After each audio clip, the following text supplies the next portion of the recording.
Hi, everybody. So, we're here with yet another deck review.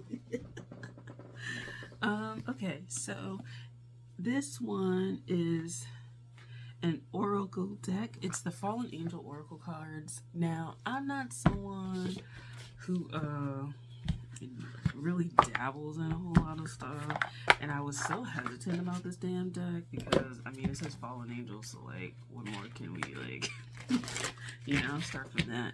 But I was just really drawn to the imagery, the font. It reminds me of like that early 2000s when like shows with like kind of like Charmed or which is so funny because it's like what like Charmed and those like mystical, like spiritual-esque kind of shows.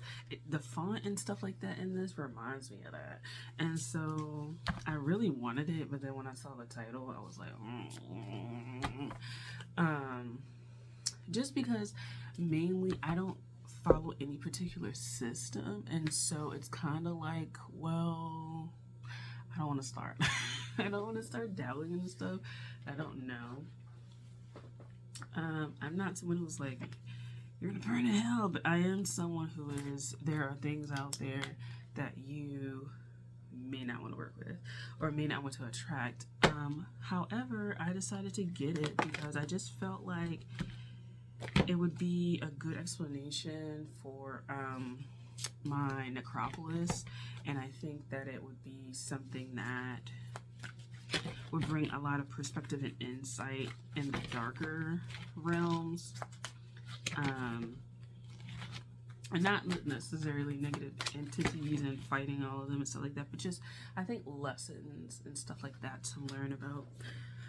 So I got it at Barnes and Noble, and I mean there's one card that keeps following me around.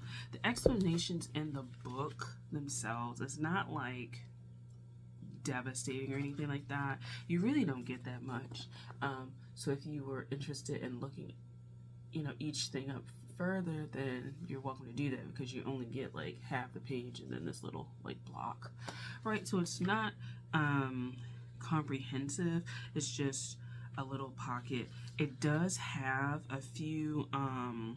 So it talks about like different planets in here. I never read the guidebook, so look at that.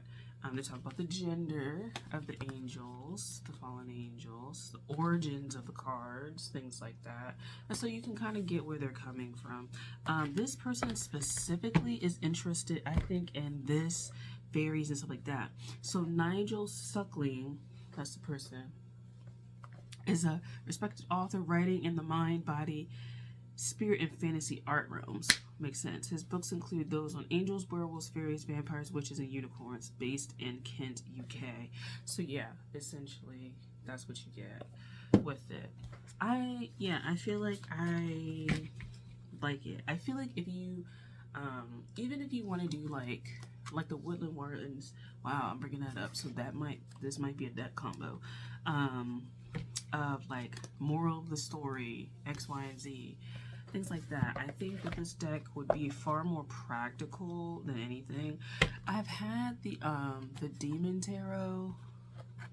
I've had that, and I liked it. I just kind of felt like it was a very mild deck. It wasn't like aggressive or anything like that. I kind of feel like decks like this, because of the nature of them, have to kind of like, from an animist perspective, they're kind of like, I don't want to like scare you off with anything.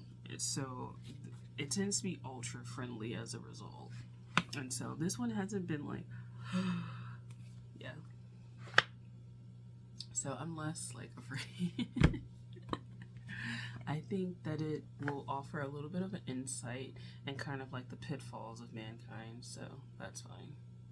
So yeah, that is it. It's like 72 cards, so it's almost the size or the number of cards you get in a tarot deck, but it's an oracle card deck. So yeah, you can find it online. You can find it on Barnes and Noble.